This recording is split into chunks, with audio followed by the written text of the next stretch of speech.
Unlike the fully electric A6 Avant E-Tron, it skips the split headlight theme that has become trendy among automakers in recent years. We can't help but notice the radars/sensors on the lower part of the grille, wishing that one day, car companies will find a better way to integrate them.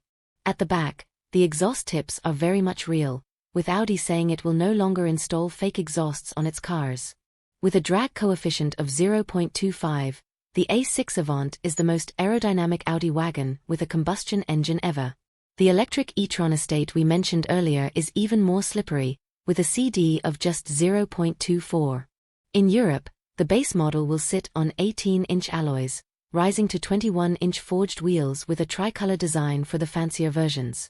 Compared to the previous generation, the new A6 wagon has been stretched by 2.3 inches to 196.4 inches. The wheelbase measures 115.2 inches, virtually identical to its predecessor.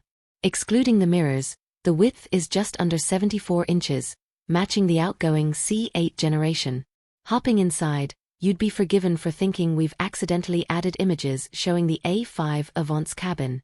Once again, the two seem cut from the same cloth, right down to the optional 10.9-inch passenger screen.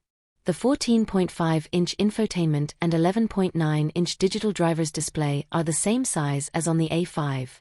However, there are some things we can't see, such as the extra sound insulation versus the older 6, up by 30% without a weight penalty. The A6 Avant has newly developed engine and transmission mounts to lower noise and vibrations. Audi also tweaked the dual-clutch automatic transmission's gear teeth to diminish the noise the S-tronic box makes. Additionally, cars ordered with 19-inch wheels or larger get noise absorbers with foam rings to reduce the air vibration within the tire. Depending on the version, the A6 Avant can swallow up to 17.7 cubic feet of cargo behind the rear seats, with a standard rail system for extra practicality. Fold the 40:20:40 split bench, and the volume jumps to 54.1 cubic feet. Even the base model gets an electric tailgate as standard, along with a projection light under the bumper that shows where the foot gesture must be made to open/close the tailgate. Making the most out of the generous roof, the large panoramic glass goes from transparent to opaque at the press of a button. It has 9 segments that form different patterns, alternating from transparent to opaque. Audi calls this feature a digital curtain, giving owners the ability to choose from flooding the interior with light, creating a sunshade, or a combination of both.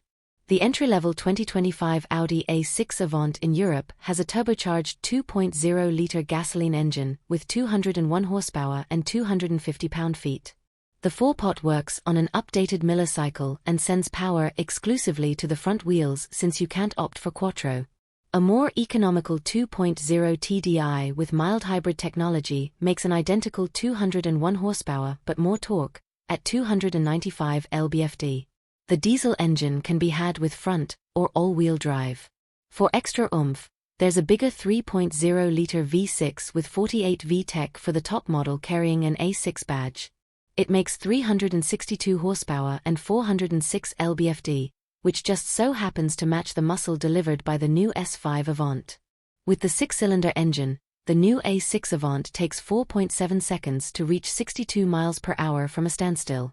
Flat out, it's electronically capped at 155 miles per hour. As you can imagine, the 4-cylinder models are far slower. The gas model sprints in 8.3 seconds. The diesel takes 7.9 seconds, or 7 seconds flat if you spring for Quattro. The top speed for the 4-cylinder configurations hovers around 149 miles per hour, 240 kilometers per hour. Audi is opening the order books in Europe this month. At home in Germany, math starts at €58,000 with the 4-cylinder gas engine. The diesel kicks off at €61,700.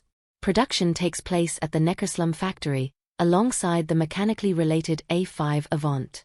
Don't hold your breath for another sleek A7 Sportback because the swoopy derivative will not be renewed.